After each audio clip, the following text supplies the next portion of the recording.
ప్రియ శ్రోతలు, ఈరోజు మన పాఠం అపొస్తలుల కార్యములు 9వ అధ్యాయం 1 నుండి 25వ వచనం వరకు. ఏకాగ్రతతో వినండి. సౌలు ఇంకా ప్రభువు యొక్క శిష్యులను బెదిరించడము, హత్య చేయడము తనకు ప్రాణాధారమైనట్లుగా ప్రధాన యాజకుని వద్దకు వెళ్లి, ఈ మార్గమందున్న పురుషులనైనా స్త్రీలనైనా కనుగొనిన ఎడల వారిని బంధించి యెరూషలేముకు తీసుకురావడానికి దమస్కులోని సమాజముల వారికి పత్రికలిమ్మని అడిగాడు. అతడు ప్రయాణము చేస్తూ దమస్కు దగ్గరికి వచ్చినప్పుడు అకస్మాత్తుగా ఆకాశము నుండి ఒక వెలుగు అతని చుట్టూ ప్రకాశించింది. అప్పుడతడు నేలమీద పడిపోయాడు. సౌలా, సౌలా, నీవేళ నన్ను హింసిస్తున్నావని తనతో ఒక స్వరము పలకడము విన్నాడు. ప్రభువా, నీవెవరివి? అడిగాడు సౌలు. ఆయన అన్నాడు, నేను నీవు హింసిస్తున్న యేసును. లేచి పట్టణములోకి వెళ్ళు. అక్కడ నీవు ఏమి చెయ్యాలో అది నీకు తెలుపబడుతుంది. అతనితో ప్రయాణము చేసిన మనుష్యులు ఆ స్వరము విన్నారు కాని ఎవరూ కనపడలేదు. వారు మౌనంగా అలాగే నిలువబడ్డారు. సౌలు నేలమీద నుండి లేచి కన్నులు తెరిచినా ఏమీ చూడలేకపోయాడు. గనుక వారతణ్ణి చెయ్యి పట్టుకొని దమస్కులోనికి నడిపించారు. అతడు 3 దినములు చూపులేక అన్నపానములేవీ పుచ్చుకొనకుండా ఉన్నాడు. దమస్కులో అననీయ అనే శిష్యుడు ఒకడున్నాడు. ప్రభువు దర్శనమందు అననీయ అని అతణ్ణి పేరు పెట్టి పిలిచాడు. అతడు, ప్రభువా, ఇదిగో నేనున్నాను అన్నాడు.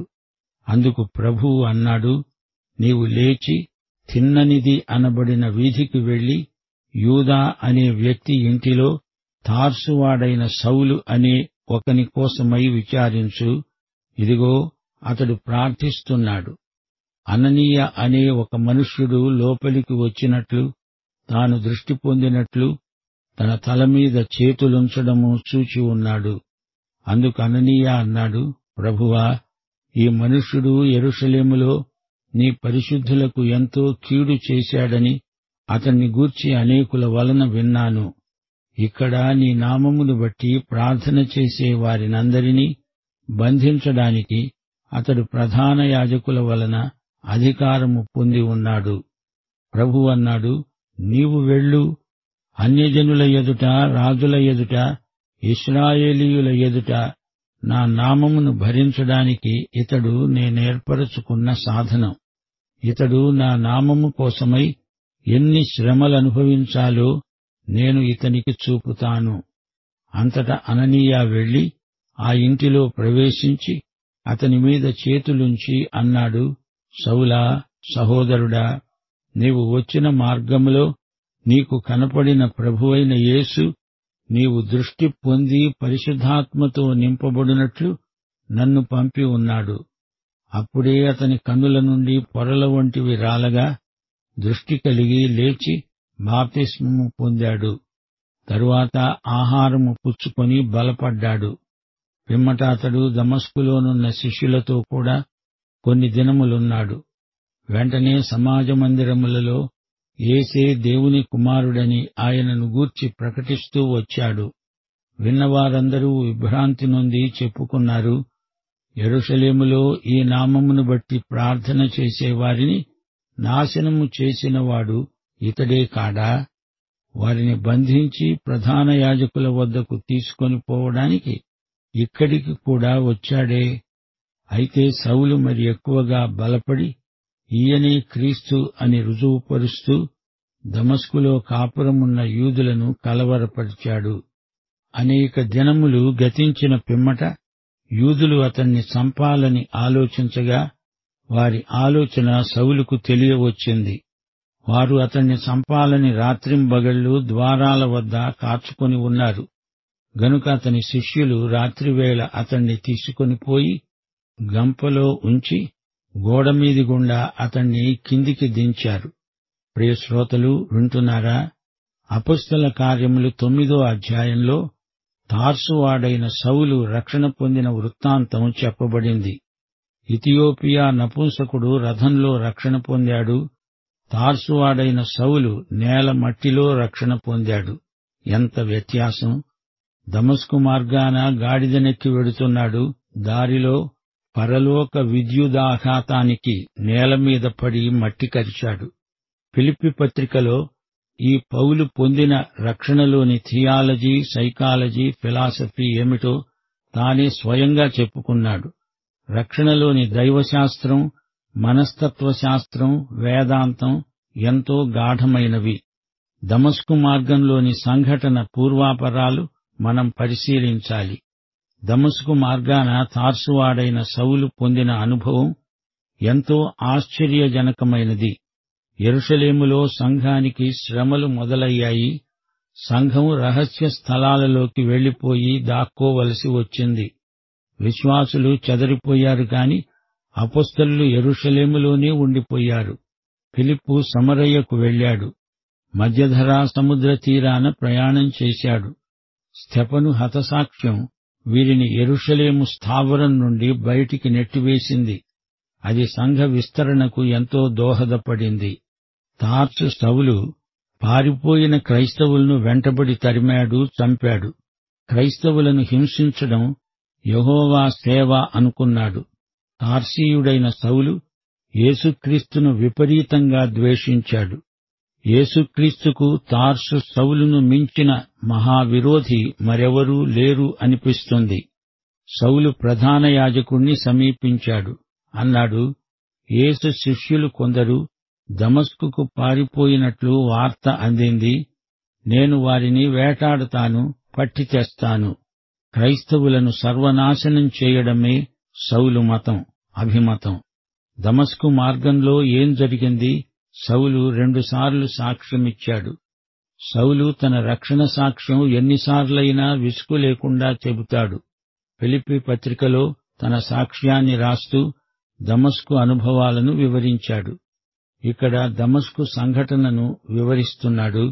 రాజైన అగ్రిప్ప ఎదుట ఈ సాక్ష్యమంతా చెప్పాడు. సౌలు నేలమీద పడి, ప్రభూ, నీవెవరివి అని ప్రశ్నిస్తున్నాడు. సౌలు ఎంత అజ్ఞాని! దేవుణ్ణి ఎరగడు. ప్రభువు నీవెవరివి అని అడుగుతున్నాడు. తానొక గొప్ప మేధావిగా గుర్తింపు పొందాడు. తార్సు విశ్వవిద్యాలయంలో పట్టభద్రుడు. అది గ్రీకు విద్యా కేంద్రం. గమలీయేలు శుశ్రూష చేసినవాడు. ఈ సౌలు హీబ్రూ భాషలో ఉద్దండ పండితుడు. యూదమతంలో నిగ్గుతేరిన నాయకుడు. గాని యేసుక్రీస్తును ఎరుగడు. ఎంత అజ్ఞానో! నువ్వెవరు ప్రభువా అని అడుగుతున్నాడు. యేసును ఎరిగి ఉండడమంటే నిత్యజీవం. సౌలు యేసును ఎరుగడు. నిత్యజీవానికి నిత్యత్వపు దూరంలో ఉన్నాడు. దమస్కు మార్గాన పెద్ద దెబ్బతిన్నాడు. పరలోకపు వెలుగు దిగివచ్చి అతన్ని కొట్టింది. అతడు ఆ పళాన కిందికి పడిపోయాడు. యేసును తీవ్రంగా ద్వేషించిన ఈ సౌలు, యేసు ఉద్యమానికి ఎంతో కీడు తలపెట్టిన ఈ మహాపరిసయ్యుడు ఇప్పుడు తన వాహనం మీది నుండి కిందపడి దుమ్ములో పొర్లాడుతున్నాడు. ఇప్పుడు ఆ యేసును ప్రభువు అని సంబోధిస్తున్నాడు. ప్రభువు, ఆజ్ఞాపించండి, నన్నేమి చేయమంటారో సెలవియ్యండి అని అడుగుతున్నాడు. ఇప్పుడు యేసు ఏది చెబితే అది చెయ్యడానికి తాను సిద్ధం. ఇప్పుడు తార్సు సౌలు పూర్తిగా మారిపోయాడు. మత్తయి సువార్త 7వ అధ్యాయం 20వ వచనంలో ప్రభు అన్నాడు, మీరు వారి ఫలముల వలన వారిని తెలుసుకుంటారు. అతనిలోని పరివర్తనే అతని ప్రవర్తనను మార్చింది. చుట్టూరా ఉన్నవారు ఏమీ వినలేదు అంటే ఆ శబ్దం వారికి ఏమీ అర్థం కాలేదు. ఎవరూ వారికి కనపడలేదు. వారు అవాక్కైపోయారు, రిచ్చపడిన వారై దిగ్భ్రాంతి చెందారు. అపొస్తల కార్యములు 22, 26 అధ్యాయాలలో పౌలు మాటల్లోనే దీనికి వివరణ ఉంది. పరలోకపు వెలుగు జిగేలు మంది, అతని కన్నులు దెబ్బతిన్నాయి, చూపు పోయింది. అతనికిదంతా గొప్ప కలవరం. తనకేమి జరిగిందో అతనికే తెలియదు. గుడ్డివాడైపోయాడు. కంటికి శుక్లాల్లాంటి పొరలు కమ్మాయి. దేవుని ఆత్మ అననీయాతో మాట్లాడాడు. అతడు తార్సీయుడైన సౌలు దగ్గరికి వచ్చాడు. దేవుడు సౌలును ఏర్పరచుకోవడానికి 2 కారణాలున్నాయి. అతడు యేసు నామమును భరిస్తాడు. పౌలు ఒక సాక్షి మాత్రం కాదు. మిగతా శిష్యుల్లాగా శరీరరీతిగా యేసును వెంబడించినవాడు కాడు. యేసు శిలువ వేతను అతడు చూచి ఉండవచ్చు గాని మిగతా అపొస్తలుల్లాగా యేసుతో తాను ఉండలేదు. దమస్కు మార్గమందలి అనుభవానికి ముందు సౌలు యేసును బొత్తిగా ఎరగడు. కాని ఇప్పుడు ఈ సౌలు యేసు నామమును ధరించి భరించి సేవ చేస్తాడు. మనము అంతే. యేసు నామమును మనం భరిస్తున్నాము. తార్సీయుడైన సౌలు 3 రకాల మనుషుల ఎదుట యేసు నామమును భరించవలసి ఉంది: అన్యులు, రాజులు, ఇశ్రాయేలీయులు. సౌలు అన్యుల కొరకై ఏర్పరచుకొనబడిన మహా అపొస్తలుడు. ఆ తరువాత రాజుల ఎదుట, చక్రవర్తి నీరో ఎదుట, ఆ తరువాత ఇశ్రాయేలు జాతి. మొదట యూదులు, వారి సమాజ మందిరాలలో మాట్లాడాడు. ఆ తరువాత అన్యుల వద్దకు వెళ్ళాడు. ఈ సౌలు యేసునామము నిమిత్తమై ఎన్నో శ్రమలు అనుభవిస్తాడు. యేసుక్రీస్తు కోసమై శ్రమలను సహించాడు. ఆయన అనుభవించిన శ్రమలు మరెవ్వరూ అనుభవించలేదు. సౌలుకు దేవుడిచ్చిన ప్రత్యేక కృప ఇది. రక్షణానుభూతికి పరిశుద్ధాత్మ, దేవుని వాక్యం, దైవ సేవకుడు కావాలి. యేసు ప్రభువు వ్యక్తిగతంగా సౌలును కలుసుకున్నాడు. యేసు ప్రభువు తన శిష్యులను విడిచి వెళ్ళుతూ అన్నాడు, నేను మిమ్ములను అనాథలనుగా విడువను. నేను వెళ్లి పరిశుద్ధాత్మను పంపుతాను. పరిశుద్ధాత్మ వచ్చి ఏం చేస్తాడు? యోహాను సువార్త 16వ అధ్యాయం 15 వచనాలు. తండ్రికి కలిగినవన్నీ నావి, అందుచేత ఆయన నా వాటిలోనివి తీసుకొని మీకు తెలియచేస్తాడు. పునరుత్థానుడైన యేసు సౌలుకు కనబడినప్పుడు దేవుని ఆత్మ అతని ఆత్మనేత్రాలను తెరిచాడు, భౌతిక నేత్రాలను మూసివేశాడు. సౌలు యేసును ఆత్మనేత్రాలతో చూచాడు. ఈ సౌలు పరిసయుడు. అతనికి దేవుని వాక్యం తెలుసు. ధర్మశాస్త్రమంతా క్షుణ్ణంగా కూలంకషంగా ఎరిగినవాడు. పాత నిబంధన అంతా ఆమూలాగ్రంగా తెలిసిన పండితుడు. తార్సీయుడైన సౌలు రక్షణలో పరిశుద్ధాత్మ, దేవుని వాక్యం పనిచేసిన వైనం మనం గుర్తించాలి. సౌలు రక్షణ అనుభవానికి సాధనమైన దైవ సేవకుడు స్తెఫను. అతని సాక్ష్యం హతసాక్ష్యమై సౌలును ఎంతగానో ప్రభావితం చేసింది. సౌలు, స్తెఫను కలుసుకున్నది ఒకే ఒకసారి.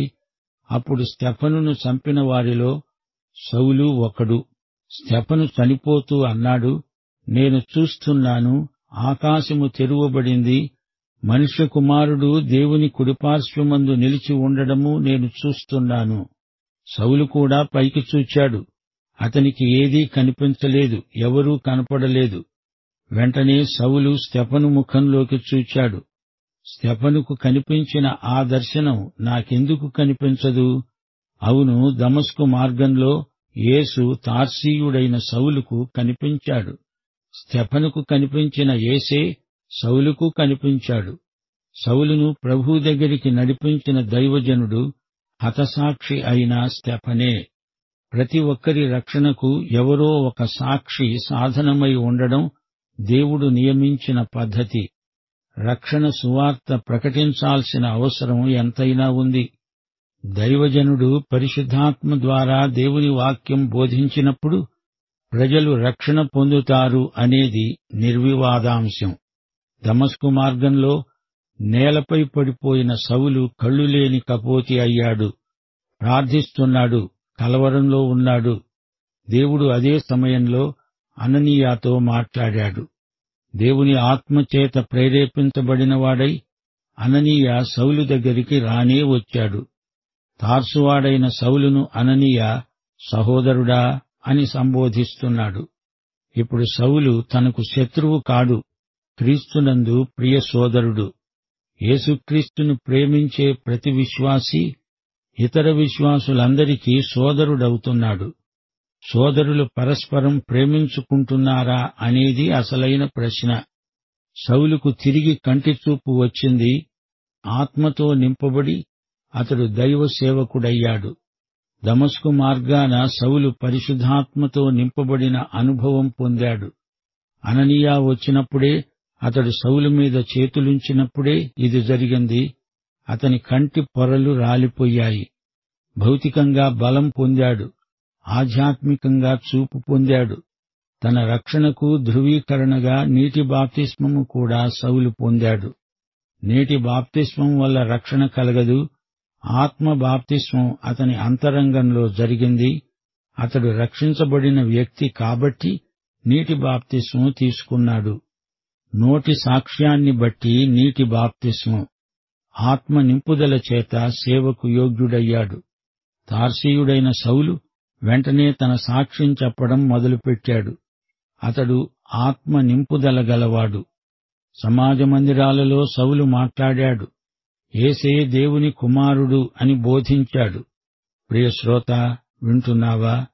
యేసు ఏమి చేశాడో తెలుసుకోకముందు యేసు ఎవరో నువ్వు తెలుసుకోవాలి. నీ పాప శిక్ష తాను భరించాడు గనుక శిలువ మీద చనిపోయాడు. ఆయన దేవుని కుమారుడు గనుక నీ పాపాలకు ఆయన చనిపోగలడు. ఆయన పాపరహితుడు. నీ పాపాలకు యోగ్యమైన బలి యేసు రక్తబలి. ఏ మానవుడు మరొక మానవునికి బదులుగా విమోచనాత్మకంగా మరణించజాలడు, అసాధ్యం. తార్సు సౌలు రక్షణానుభవం పొందడంతోనే క్రీస్తే దేవుని కుమారుడు అని బోధించసాగాడు. సమాజ మందిరాలలో తరచుగా మాట్లాడాడు. రక్షణ పొందిన విశ్వాసులారా, మీరు అదే పని చెయ్యండి. యేసే మెస్సీయా, ఆయనే క్రీస్తు. అక్కడి యూదులకు సౌలు బోధ వల్ల కలవరం కలిగింది. తార్సు సౌలు అన్నిటిలో అగ్రగణ్యుడే. శ్రమలలో, సువార్త ప్రచారంలో, జ్ఞాన వివేకములలో అతడు సమకాలీన బోధకులందరిలో మిన్న. తర్కంలో, దైవజ్ఞానంలో ఎవరూ అతణ్ణి ఎదిరించలేరు. యూదులు సౌలును చంపాలని కుట్ర పన్నారు. సౌలు శిష్యులు అతణ్ణి గంపలో పెట్టి గోడ దాటించారు. గంపలో గోడ దాటిన సౌలు విచిత్ర వార్త. సౌలుకు తన అనుభవాల కంటే గొప్ప సందేశమున్నది. దాన్ని ప్రకటించడానికి తాను సిద్ధపడుతున్నాడు. యేసుక్రీస్తు వ్యక్తిత్వాన్ని ఏ వ్యక్తి మరుగుపరచకూడదు. ప్రభూ, నీ సేవకుణ్ణి శిలువ వెనుక దాచు, మరుగు చెయ్యి అని బోధకులు ప్రార్థిస్తూ ఉంటారు. అలా కాదు, బోధకుడు క్రీస్తును ప్రకటించాలి. దేవుని ఆత్మ క్రీస్తు సంగతులను తీసుకొని మనకు చూపాలని మనం ప్రార్థన చెయ్యాలి. క్రీస్తును ప్రకటించడానికి మనకు పరిశుద్ధాత్మ నింపుదల, శక్తి కావాలి. సోదరీ సోదరులారా, సౌలులో ఎంతో మార్పు వచ్చింది. నా మటుకైతే బ్రతకటం మతమే అనుకున్నవాడు నా మటుకైతే బ్రతుకే క్రీస్తు అనేటంతగా మారిపోయాడు. యేసుతో భేటీ నీ అంతరంగాన్ని పూర్తిగా మార్చివేస్తుంది. దేవుడు వెళ్ళు అంటే అననీయ సౌలు దగ్గరికి వెళ్లడానికి తటపటాయించాడు. అతనికి ఈ సౌలును గురించిన అనుమానాలున్నాయి. యోనా అంతటివాడు నీనెవే వారు రక్షణ పొందారంటే ఒక పట్టాన నమ్మలేకపోయాడు. యేసును ఆయన శిష్యులను హింసించిన సౌలు ఇప్పుడు యేసు కోసం మహాశ్రమలు అనుభవించడానికి సిద్ధమవుతున్నాడు. యేసుకు ఎవరు అనుకూలురు, ఎవరు ప్రతికూలురు అని ఎలా నిర్ధారణ చేయగలం? యేసుకు బద్ధశత్రువు ఆయన యొక్క సేవకుడు హతసాక్షి కాబోతున్నాడు. ఇదే యేసు మహాత్యం. సౌలు అనే పౌలు సాక్ష్యం ఈ గ్రంథంలో ఎంతో ముఖ్యమైనది. అందుకే అపొస్తలుల కార్యములు 9వ అధ్యాయం, 22వ అధ్యాయం, 26వ అధ్యాయంలో 3 సార్లు ఈ సాక్ష్యం గ్రంథస్థం చేయబడింది. హింసకుడైన సౌలు అపొస్తలుడైన పౌలుగా మారటానికి స్తెఫను సాక్ష్యం పరోక్షంగా పనిచేసింది. సౌలుకు రోమా పౌరసత్వముంది. ఈయనకు డేరాలు కుట్టే చేతి పని కూడా వచ్చు. ఈయనకున్న ఆసక్తి, నాయకత్వ లక్షణాలు, దివ్య జ్ఞానము అపొస్తలిక పరిచర్యలో ఎంతో దోహదపడ్డాయి. క్రైస్తవం దమస్కుకు వ్యాపించడానికి కారణం హింసల వల్ల విశ్వాసులు యెరూషలేము నుండి ఇక్కడికి వలస వచ్చారు. అపొస్తల కార్యములు 9:2 ఈ మార్గమందున్న స్త్రీ పురుషులు అంటే క్రైస్తవులు మార్గస్థులు అనే పేరు సార్థకమైపోయింది. క్రైస్తవులకు క్రీస్తే మార్గం. పునరుత్థానుడైన యేసును చూచాడు. ఇది అపొస్తలత్వానికి ప్రధాన యోగ్యత. సౌలా సౌలా నన్నెందుకు హింసిస్తున్నావు అని ప్రభువు అన్నాడంటే యేసు సంఘముతో సంయుక్తపరచబడి ఉన్నాడని అర్థం. సంఘమును హింసిస్తే క్రీస్తును హింసించినట్లే. సంఘ శరీరానికి క్రీస్తే శిరస్సు. 3 రోజులు అన్నపానములు లేక సౌలు ప్రార్థనలో ఉండిపోయాడు. ఉపవాస ప్రార్థన చేశాడు. సౌలు జన్మస్థలం తార్సు. అననీయ సౌలు తలపై చేతులుంచి తనను తాను అతనితో సంయుక్తపరచుకున్నాడు. యేసు దేవుని కుమారుడు అని సౌలు మొట్టమొదటిసారి దమస్కు మార్గంలోనే తెలుసుకున్నాడు. ప్రియ శ్రోతలు, యెరూషలేము నుండి దమస్కుకు ఎంత దూరముందనుకుంటున్నారు? 234 కిలోమీటర్లు. వారం రోజుల ప్రయాణం. సన్హెద్రిను అధికారులు సౌలుతో కూడా ఉన్నారు. యేసుకు సౌలుకు మధ్య జరుగుతూ ఉన్న ఈ సుదీర్ఘమైన యుద్ధంలో, ప్రచ్ఛన్న యుద్ధంలో దమస్కు మార్గంలో అకస్మాత్తుగా సౌలు యేసుకు పూర్తిగా లొంగిపోయాడు. పాదాక్రాంతుడయ్యాడు. ఒక యోధుడుగా అట్టహాసంగా దమస్కులో అడుగుపెట్టబోతూ అకస్మాత్తుగా నిస్సహాయుడై, గుడ్డివాడై ఎవరో నడిపిస్తూ ఉంటే చిన్న పిల్లాడిలాగా ఆ పట్టణంలో ప్రవేశించాడు. ఇంతవరకు తనకు తోచింది చేశాడు. ఇప్పుడు ప్రభువు చెప్పింది చెప్పినట్లే చేస్తాడు. క్రైస్తవ జీవిత విశ్వాసమంటే ఇదే. క్రైస్తవ సహోదరత్వం సౌలు అననీయాల కలయికలో కనపడుతోంది. క్రీస్తునందు శత్రువులు మిత్రులవుతారు, మిత్రులు సోదరీ సోదరులవుతారు. ప్రియ సోదరీ సోదరులారా, యేసుక్రీస్తు సాక్షాత్కారం ప్రతి ఒక్కరికీ కావాలి. మనోనేత్రాలను పరిశుద్ధాత్మ వెలిగిస్తే యేసు కనపడతాడు. ఈ యేసును మీలో ప్రతి ఒక్కరూ వ్యక్తిగత రక్షకుడుగా, ప్రభువుగా ఎరుగుదురా? పాఠం సమాప్తం. ప్రభువైన యేసుక్రీస్తు వారి కృప, తండ్రి అయిన దేవుని ప్రేమ, పరిశుద్ధాత్మ అన్యోన్య సహవాసము మనకందరికీ నిత్యత్వము పర్యంతము తోడై ఉండునుగాక. ఆమేన్.